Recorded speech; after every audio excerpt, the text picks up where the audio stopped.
أهلا بحضراتكم في الحلقة الأخيرة من حكاية نورة. نورة كانت سامعة حد بيبسبس ليها وبينادي عليها، وده كان يوسف. ما نعرفش ايه اللي دار بينهم، لكن رجعت البيت والصبح بدري كانت واقفة في المطبخ بتغسل المواعين بصمت. ايديها كلها جروح من المية الساقعة وسلك المواعين، وشها باين عليه التعب. سماح داخلة عليها بصوت عالي وهي بتتاوب وبتقول: مم. ايه ده؟ هو الفطار لسه ما اتحضرش؟ هو انا متجوزه ابوكي عشان ابقى خدامه ولا ايه؟ نوره بصوت مكسور: كنت لسه بعمل الشاي وبجهز الفطار يا سماح. شاي لمين؟ ده لنفسك. انت هنا هتخدمي يا بت علينا كلنا. انت فاهمه ولا لا؟ مفيش ليكي يا حبيبتي، لما نفطر احنا الاول يبقى انت تاكلي الفايض. ما انا عارفه الشاي ده ليكوا انتوا والله. برضو ما ينفعش، انا اللي امر وانت تنفذي. انا ست البيت يا بت، فاهمه ولا لا؟ فاهمه يا سماح، فاهمه يا مرات ابويا. سماح بعين دايبه من الغيره: ها؟ هو لابسه الحجاب على ايه يا اختي؟ بتغطي جمالك عشان تحسسي الرجاله ان انت مظلومه؟ ده كل ده تمثيل يا بت. انا مش لابسه الحجاب عشان الرجاله، انا لابسه الحجاب عشان ربنا، مش عشان حد يا سماح. يا سلام! طب لابساه وانت جوه ليه؟ قدامي انا. لو شفتي نفسك في المرايه ووشك حلو اعرفي يا بت ان كل ما بتحلوي انا هكرهك اكتر. انا ما طلبتش منك تحبيني ولا طلبت منك حاجه. سماح بتقرب منها وبتهمس في ودنها: عارفه يا بت ان جوزي زمان كان بيقول بنت نظيفه وشاطره، بس من النهارده مش هتفضلي كده. هخلي عيونك سودة من السهر وايدك مش قادرة تمسك حاجة وهتكرهي نفسك. تسكت لحظة وبعدين تزعق بصوت عالي عشان الأب يسمع: ده انت قليلة الأدب وبترد عليا؟ الحقني يا حمادة يا اللي مش قادر تربيها، ولا استغلتك علشان كنت سايبها ترفع صوتها عليا. الأب بيسمع الصوت من بعيد ويجي يجري يدخل عليهم: هو في ايه تاني؟ نورة عملتي ايه يا بت لسماح؟ ما عملتش حاجة والله يا بابا، والله العظيم هي اللي بتشتمني.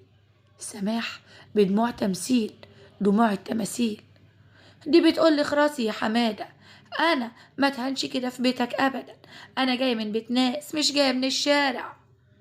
ابوها بدأ يزعق فيها: انت بتقولي لها ايه يا بت؟ اخرسي خالص، ده انت يا بت قليلة الادب. بنت امك صحيح ما علمتكيش الاحترام ولا الادب. حرام عليك يا بابا، والله العظيم ما قلت حاجة، والله العظيم الست دي بتكذب. اسكتي بقى كل شوية، ما قلتش ما عملتش، ده انت غم وغيرانة منها عشان خلاص اخيرا هيبقى معايا ست وهعيش حياتي. يرفع ايده ويضرب نورة بالقلم، تقع على الارض. سماح بتبص لها وهي فرحانة وتضحك في سرها: برافو عليك يا حبيبي، لازم تعرف مكانها من الاول. بعد الضرب نورة قامت بهدوء تدخل أوضتها، تقفل الباب وتفطر نفسها بشاي، يمكن بايت ولا يمكن من غير سكر، وحتة عيش ناشفة وحتة جبنة سايبة، وتبكي بصمت. نورة بتبص للسما وتقول: يا رب أنا صبرت كتير قوي يا رب، بس كل يوم بيعدي بحس إني بنط في نار أكتر. ما تسيبنيش لوحدي يا رب، احدفني حتى على الموت مرة واحدة بدل ما كل يوم بموت حتة حتة. ومرت الساعات وبعد المغرب سماح كانت واقفة قدام المراية بتعدل طرحتها وبتكحل في عيونها، وبعدين تبص لنورة اللي داخلة تنشر الغسيل: انزلي يا بت بكرة من بدري، هتشتغلي في محل خياطة تابع لواحد صاحبي. محل خياطة؟ وانا من امتى بعرف اخيط ولا اشتغل عند حد؟ هتتعلمي يا اختي، مفيش حاجة ببلاش، ده المحل هيدفعلك وابوك هياخد الاجرة كالعادة، وانا بنفسي اللي هوصلك واجيبك بايدي. بس انا بشتغل في الفرن ومش عايزة حاجة تانية. انسي يا اختي، انسي الفرن، انا اللي بقرر، وهناك هتعرفي يعني ايه شغل بجد. ولو اتأخرتي ولا اتكلمتي مع حد هيرجعك البيت واكسر لك وشك. في بالها بتقول هشوف يوسف هيبص لمين، انتي ولا انا يا نورة؟ اليوم التاني الصبح الساعة 7:15 نورة راكبة جنب سماح في عربية، لابسة لبس خفيف ومكشوف شوية غصب عنها. سماح جابت لها بلوزة يقال إنها مكشوفة، لكن بتقول لها أصلها شيك، لكن الحقيقة إنها حاطة البنت في وش الناس علشان الناس تتفرج عليها ويبدأوا يتكلموا عليها ويسوقوا سمعتها. نورة بتشد البلوزة وتوشوش سماح، دي البلوزة دي ضيقة قوي يا سماح، ما ينفعش البس كده. انت حلوة، خلي الرجالة تشوفك وشوفوا شغلهم. وبعدين يا حبيبتي ما كل البنات بتمشي كده، انت يعني اللي ماشية على نغمة لوحدك؟ انا ما بحبش ابان كده، واللبس ده بيحرجني، ده غير انه حرام. وانت بقى هتعرفي اكتر مني، اسمعي يا بنت الكلام والا ارجعك لابوكي يخلي وشك كله كدمات. العربية بتقف قدام محل خياطة صغير على ناصية شارع في حتة مشغولة ناس وبياعين كتير قوي. سماح بتنزل معاها وتسلمها للست صاحبة المحل. سماح بتقول دي نورة، قولي لها بقى تعمل ايه من اول دقيقة، مش عايزين كسل ولا حنية، فهماني ولا لا؟ حاضر يا سماح، خلي بالك البنات هنا ما بيهزروش. نورة بتهمس وبتقول بس انا عايزه اشتغل وامشي في حالي، ماليش دعوه بحد. خلاص يبقى خلي ودنك معايا وما تزوغيش من الشغل زي البنات. الساعه تعدي، نوره قاعده على ترابيزه بتقص قماش لحد ما الباب بخبط ويدخل يوسف. يوسف بيبص حوالين المحل وبقول السلام عليكم. نوره بتسمع صوته تتفزع وهي بتبصله. يوسف، ايه اللي جابك هنا؟ شش، ازيك يا نورة؟ ايه ده، انت بتشتغلي هنا من امتى؟ ايوه، ما تسألش، ده شغل جديد، لو سماح عرفت اني كلمتك هتبهدلني. انت مالك كده؟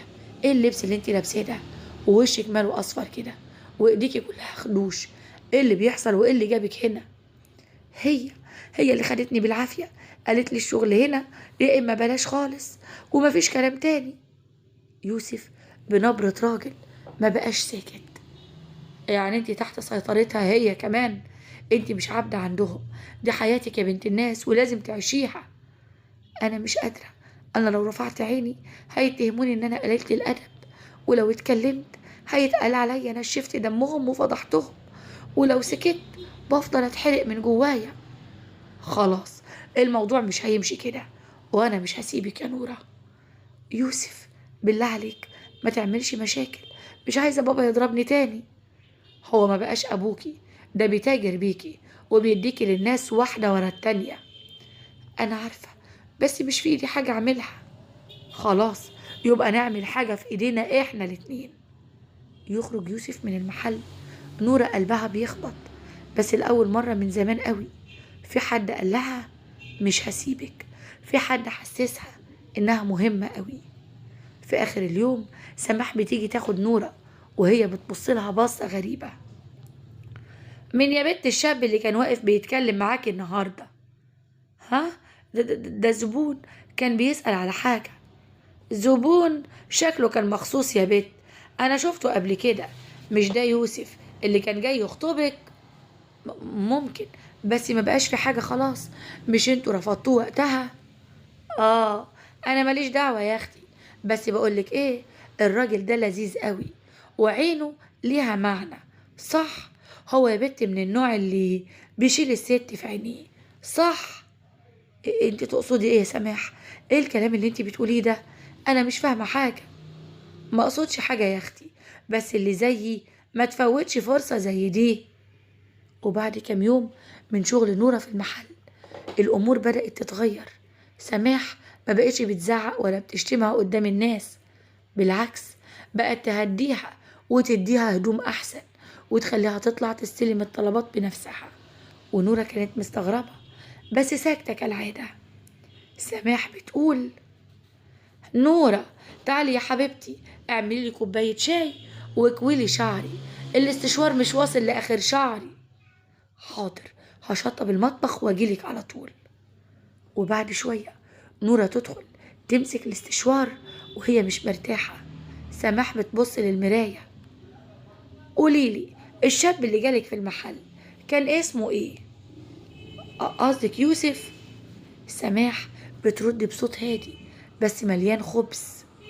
ايوه، يوسف. شكله راجل قوي، الرجالة اللي لما تبص ليهم تحسي بالامان، مش زي الرجالة العرة اللي حوالينا. نورة بتسرح مع نفسها لحظة وبتقول فعلا، هو كده فعلا راجل تحسي معاه بالامان. انت بتحبيه يا بت؟ ها؟ لا، انا معرفش اصلا يعني ايه حب. كدابة، عينيكي قالت كل حاجة. بس بقولك ايه، لو بتحبيه بجد خدي بالك منه. في ستات لما تعجب براجل ممكن تسرقه منك وهما بيضحكوا في وشك. مش بتاعي عشان يتسرق مني، خليه يروح لنصيبه. بعد يومين سماح ترجع البيت بس متأخرة شوية، حاطة مكياج تقيل، لبسها ملفت للنظر. تدخل الأوضة وهي بتضحك لوحدها. نورة بتقول الحمد لله على السلامة، اتأخرتي قوي. أيوة اتأخرت، كنت مع حد. حد؟ حد مين يا سماح؟ كنت مع يوسف. ايه؟ كنت مع يوسف؟ اه، صدفة. صدفة جميلة قوي. كنت طالعة اجيب قماش من السوق، قابلته، اتكلمنا شوية، ضحكنا، واتفاجئت انه لسه بفكر فيك يا بت. بفكر فيا انا؟ وقال لك ايه يا سماح؟ قال حاجات كتير قوي، بس على فكرة عينيه كانت عليا انا اكتر. نورة سكتت ودخلت اوضتها زي على طول ما بتسكت. اليوم اللي بعده في المحل نفس الوضع. يوسف بيدخل بس المرة دي ما راحش لنورة، راح للست صاحبة المحل على طول. السلام عليكم، ممكن اتكلم مع حضرتك شوية؟ اهلا يا استاذ يوسف، اتفضل طبعا. انا باذن الله ناوي اخطب نورة، وانتي تقولي لابوها او لاهلها، مش هتفرق، بس انا هتكلم معاها الاول. انا مش جايه اشتريها، انا جايه احميها. طب وابوها موافق انه يجوزها لك؟ هيجي يوم يوافق حتى لو غصب عنه. الست بتنادي نورة وتسيبهم لوحدهم. يوسف بقرب من نورة وبيقول انا قلتلك اني مش هسيبك، وده وعد. ليه؟ ليه مصمم تيجي في طريقي؟ مش شايف ان انت كده هتتعب يا استاذ يوسف؟ انا لو كنت خايف من التعب ما كنتش جيت من اصله. انا شفتك وانت بتتهزي وبتسقطي تحت رجليهم، وكنت عايزاني اسيبك؟ مستحيل. هي هي بتحبك. هي بتحب اللي تقدر تسيطر عليه، وانا عارف ان انت قصدك على سماح. طب وهتعمل ايه؟ هخليها تكشف نفسها قدام ابوكي. بابا؟ ده ممكن يقتلها يا يوسف، انا عارفه انها ست مش كويسه. ما هو ده المطلوب. يلا، عن اذنك دلوقتي. اليوم اللي بعده في البيت ابو نوره قاعد بيشرب سيجارته ومعاه كاس، بيزعق لسماح من غير سبب. مالك بتكش مني ليه؟ هو انا مش جوزك ولا متأجر عندك؟ مالك يا راجل، حسك عالي ليه؟ كل ده عشان بقولك ان لما حد يجي يخطب بنتك لازم انا ابقى ست البيت قدامهم. هو حد وافق يدفع المهر اللي انا قلت عليه؟ اي واحد موافق انا هديها له. هيجي، استنى بس، الولا ابتدى يلين. في نفس الوقت يوسف كان مرتب مع واحد صاحبه، صاحب قهوة قريبة من بيته. القهوة دي كان فيها كاميرات مراقبة بتصور الشارع اللي بيدخل بيت نورة. يوسف في التليفون مع صاحبة المحل. أنا محتاجك تساعديني في حاجة بس من غير ما نورة تعرف. قول يا أستاذ يوسف وأنا تحت أمرك. سماح بتحاول توقعني وأنا هخليها تقول ده بصوتها. الليلة دي سماح بتبعت رسالة ليوسف وبتقوله البيت فاضي ونورة نايمة، لو فاضي تعالى نتكلم شوية براحتنا. تمام يا سماح، أنا جايلك. الريكورد ده كان متسجل بصوت سماح وبعتها ليوسف. يوسف دخل البيت، سماح لابسة لبس غريب، لبس ضيق قوي وبتضحك بصوت عالي. اتأخرت عليا ليه؟ كنت فاكرك مش هتيجي. يوسف واقف مكانه بصوت ساكت بس عيونه مولعة. اديني جيت عشان اسمعك كويس. سماح بتقرب منه. يعني ايه؟ انا مش كفاية عليا ان انت بتتهرب مني من يوم ما شفتني؟ ايه، مش عاجباك؟ لا، انت مش بس مش عجباني، انت قذرة وبتلعبي دور الضحية قدام جوزك، وانت بتبيعي بنته وبتسرقيها وبتهنيها. انت بتتكلم عن ايه؟ انا كنت بهزر معاك. يوسف بخرج موبايله وسجل ليها وبيقول: قولي تاني. ايه؟ انت مجنون؟ انت بتسجل لي؟ كل حاجة اتسجلت، وده مش بس صوت، ده صورة كمان. ورا الباب كان واقف أبو نورة، سامع وشايف كل حاجة. سماح تصرخ وأبو نورة بيدخل، وشه أصفر، إيديه بترتعش. أول ما شافها بالمنظر ده، لبسها وطريقتها وكلامها، الدم نط في عيونه. أبو نورة بصوت زي الرعد: كنت بتعملي كده في بيتي، في بنتي، وأنا اللي خليتك تبقي ست البيت؟ ده كدب يا أخويا، كدب يا حمادة، ده عامل لي كمين عشان عارف إن أنت بتحبني. يوسف برد وبقول: كله متسجل، مش هينفع تهربي، وهي دي نهايتك. أبو نور بيصرخ ويحدف الكاس على الأرض: بتخونيني، بتخونيني وتبهدلي بنتي يا بنت الكلب. نورة بتطلع من أوضتها مفزوعة وهي بتقول: في إيه؟ في إيه اللي بيحصل هنا؟ أبوها بصوت زي المجنون بيقول: اطلعي بره انتي، اطلعي بره البيت، وأنا هخلص عليها بإيدي. بابا بالله عليك سيبها، مش هتفيدك الجريمة بحاجة، ما تضيعش نفسك، أنا لسه محتاجالك. أنا اللي غلطت لما سبت بنتي في إيد شيطانة زي دي، لما سبت دماغي ليها. كنت غلطان يا بنتي في حقك، لكن دلوقتي لازم أجيب حقي.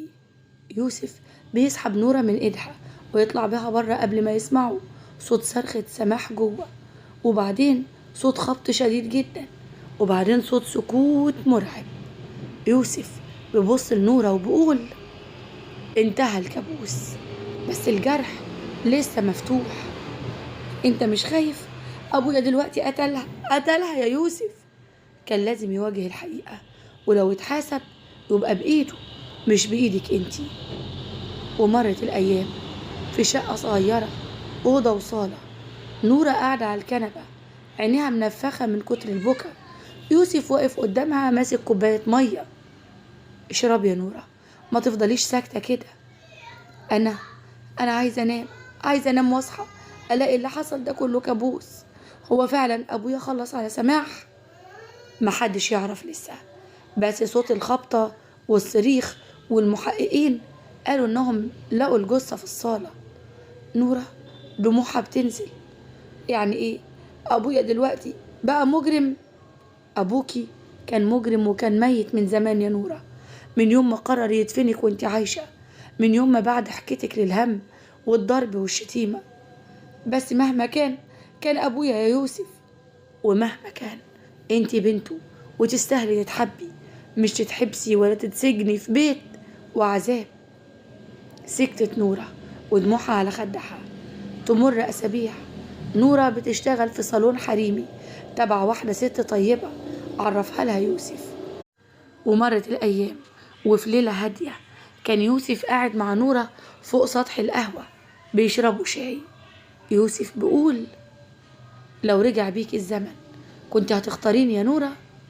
نورة بتبتسم بعد دموع ووجع كتير قوي وبتقول: لو رجع بيا الزمن كنت همشي للشارع بدري، يمكن أقابلك أسرع يا يوسف. ربنا يخليكي ليا.